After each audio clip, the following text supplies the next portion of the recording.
কেউ পাওয়ার জন্য কাঁদে, আবার কেউ পেয়েও অবহেলা করে। মানুষ দুটো ক্ষেত্রে বড্ড অসহায়। দুঃখকে বিক্রি করতে পারে না, আর সুখকে কিনতে পারে না।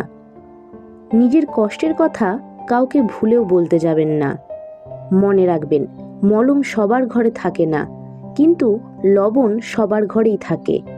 প্রকৃত সত্য হলো, আপনার কষ্টগুলো একমাত্র আপনি বুঝবেন, অন্য কেউ বুঝবে না। সে যতই আপনার আপন হোক না কেন। কেউ ব্যস্ত থাকার জন্য সব কিছু ভুলে যায়, আবার কেউ সব কিছু ভোলার জন্য নিজেকে ব্যস্ত করে নেয়। সব আঘাতের প্রতিশোধ নিতে নেই, কিছু আঘাতের বিচার হাসি মুখে ওপরওয়ালার হাতে ছেড়ে দিতে হয়।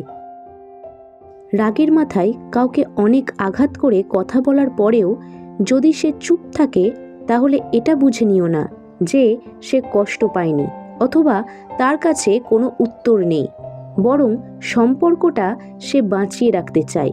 এই জন্য সব কিছু মেনে নিয়ে চুপ করে গেছে। কেউ চায় না কাউকে ভুলতে, কিন্তু সময় ভুলিয়ে দেয়। কেউ চায় না কাউকে হারাতে, কিন্তু ভাগ্য ছিনিয়ে নেয়।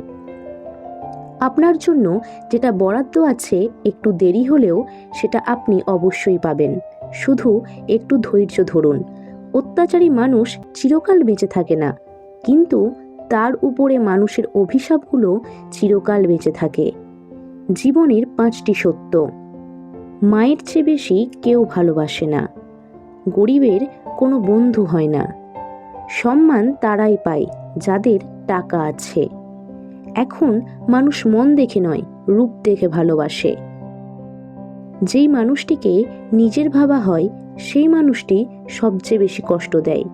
একটা কথা সবসময় মনে রেখো, বেঈমানদের সাথে যতই ভালো ব্যবহার করো না কেন, তারা শেষমেশ তোমাকে ধোঁকা দেবে। আর তুমি যদি এদের কথা ভেবে মন খারাপ করো, তাহলে তুমি হচ্ছ পৃথিবীর সবচেয়ে বড় বোকা।